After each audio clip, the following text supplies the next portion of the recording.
Hey guys, welcome to week 10 on the Young Pagan Circle. I'm your Sunday host, of course, and this week we are discussing spell work in your craft. I've tried to make this video a few times today, and either my battery would die on me or I would run out of space on the particular video I was doing, and would try to, go back and see what I had not got done and redo it. And then my battery would die again, and I would charge it long enough to get it recording for a few minutes, and then it would just die. So I had to stop and let it charge fully, and it is now, so I'm going to try and do this again.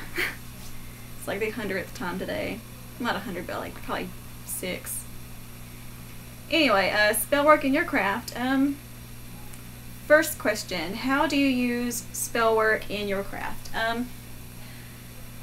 When I have something that I need to take care of or something I need to get into my life, I will use spell work. There are some things that I can do, or not really do, but achieve by just kind of focusing on it and visualizing it, and a lot of times that's enough, but there are some things where you just need that extra bit of power, where you need all the visual stimulants, where you need to, bring in all the things that go with spellcraft and, get that extra power and, use it. So that is, how I use spell work in my craft. Really just when I need to use it. And if that was every day, I would definitely do it every day. If that was, once a week, I would use it once a week. I use it when I feel like I need to, and I feel like whatever it is I'm trying to get can't really be achieved by just focusing on it. So, it comes in handy in that aspect, and I really, really enjoy it when I, have something to do, but, it's not one of those things that I'll just do for any little thing, but some people do, and that's totally fine. I don't have that, I don't have all the energy to do that. I don't have enough hours in the day, it seems. I'm really lazy sometimes, so just sitting there and visualizing things will be enough, and that's something I've been able to do for a really long time, even before I was on this path, is kind of visualize what I'm trying to get or what I need, and getting it like that. Why is spell work important or not important in your craft? It is important to me, like I said, when I need it. It's one of those things that I feel like kind of just fits into my path. It is something that I enjoy doing when I do it, and it's something that I feel like has a lot of power with it, and I feel like it's just very powerful, and it's just very, I want to say power again, but I just said powerful like 3 times, I think. It is what it is. It fits into my path personally. It is a part of my path that, I'm really glad that I incorporate it, because that's one of those things that I've seen be really, good with using is spellcraft when I have to use it. I think a lot of that has to do with the fact that like I said, I'm really good otherwise at just kind of drawing things to me. But, spellcraft came very naturally to me, I guess you could say. It just did. Like I said, I've always been good at attracting things that I need or want. So doing spellcraft and spell work and, rituals, it came natural because I can already put that visualization into it and just give it that extra bit of power, and I really love it. And should probably do some spells more than I do, and do some spell work, so I don't get rusty, whatever. Just kidding. Give examples of when spell work has been useful to you. When I needed to get a tax form recently to get my taxes done back in April, I think I had like a week to get the form in because I couldn't find a certain one. So I called my current employer and told them I didn't have it, and they said it could take up to 10 days, and at this point I think I may have had a week, but I think it was less than a week actually. So I did, you know, some spell work, and I actually used Saint Expedite and called on him, and I ended up actually finding my form that I was looking for. And even if I hadn't found that one, the one that I had ordered came in the day before they were due, so I got to do it. And you know, whew. You know, spells also come in handy if you need money, and you know, just you can do a spell for just about anything, anything within reason. You know, nothing crazy, nothing like no mermaid spells, no vampire spells. It's not going to happen. Anything within the laws of nature that could, you know, naturally happen to you. You know, there's a spell for it, or you can, you know, make your own spell or whatever. You know, they come in handy because you have to really put yourself into them, and you have to be able to really focus on them. And you know, bringing in different herbs or crystals or pictures or anything that you can bring in, you know, it's gonna make that much more powerful. So I'm getting off topic.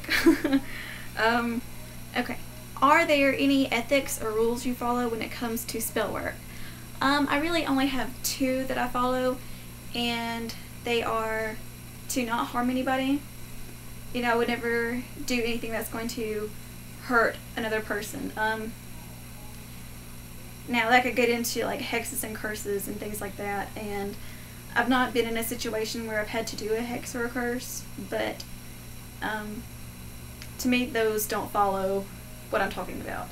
What I'm talking about is not maliciously going after someone and trying to hurt them just because they've kind of pissed me off or whatever. That's one ethic I follow very, very, you know, close to heart. Because I can't hurt people. I'm not that malicious person, and you know, that has to, you know, come into my spiritual life and my spell work and, you know, my craft as well. So that's one. The other one is that I will not do anything that would compromise another person's free will. And you know, that's should be a no-brainer, because I would not want someone to do a spell and have it influence me to do something that I would not normally do. So I would never do that to somebody else. It's not fair, and it's not something that is going to, you know, feel good to me, and it's not going to bring me anything positive. So advice to young pagans about approaching spell work. First thing is probably to figure out what spell work actually means to you. You know, what is spell work, because it's something different to everybody. We don't all practice spellcraft the same way. So you kind of gotta, you know, dig deep and figure out what makes sense to you. You know, study, watch videos of people talking about how they do spellcraft or whatever, and kind of, you know, see what feels good to you, and then that's probably what's gonna work best for you, because it's gotta feel good, it's gotta feel natural, and it's gotta feel, you know, in line with who you are. Next would be, you know, I am a big follower of the moons. I make sure if I'm doing something that it is in line with the current moon phase. I don't get into the whole zodiac, the moon and zodiac thing a whole lot. Every now and then I'll check and I'll see if, you know, there's a certain time I could do a spell that'd be best, and I will do it, you know, according to like a zodiac, when the moon's in a certain zodiac, but that's not something that I always do. And I think the last piece, well, not the last, you know, also study up on the different kinds of spells, the candle spells, knot spells, fire spells, candle spells, air spells, you know, water spells, all those things. Learn the different kinds of spells, which ones work, you know, different paces, which ones, you know, are going to be best for the different situations that you may face. And that way, when you come across something, you'll know kind of where to start and what kind of spell you want to do. You know, if you're going to kind of categorize the different spells. Some people, I guess, maybe don't really put a whole lot of thought into it, but I do. So that's just me. The last thing would be, make sure you know what you want. And I mean, really, really know what you want. Don't just think up here you want something, but your subconscious is going to tell you otherwise. And, you know, make sure those two things match up. If you say, let's just take a love spell for instance, you know, you want to get someone to fall in love with you. Up here, you know, it sounds all well and good, and, you know, you think this person's so cute, and this and this and this, but deep down inside you have this nagging feeling that it's not right to do, or that maybe this person isn't right for you. If those two don't completely match, then it's gonna end badly. It's either not gonna work, or it's going to yield you some very negative results.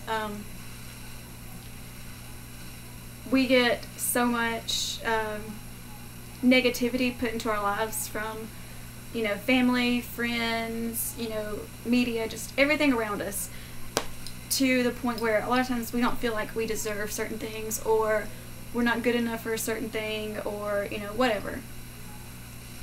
So if in your head you feel like you want something, but deep down you feel like you're not good enough to have it, or you don't deserve it, those two things, again, they don't match, because up here you think one thing, but, you know, deep down you really, really feel another way. And if they don't match, it's not going to work out for you. Make sure that you get in tune with who you are, get in tune with your subconscious. Divination's a good way to figure out, you know, if what you're wanting up here is what your subconscious would say is right or wrong. Because, you know, our subconscious and, like, our gut feelings that we have, they are connected to our higher self, and our higher self always knows what is best, whereas our head, our brain, our ego, that is out for itself and out for survival, it will tell us something completely different sometimes. So really, really get in touch with yourself, and that is the best advice I could possibly give anybody. Not even in spell work, just in general. So yeah, just make sure that what you're wanting is what is going to be best for you, and what you feel like is best deep down. So yeah, that is my my thoughts on this subject. If you have any questions or comments, please let me know, and I will speak to you guys next week. Love you all, and blessed be.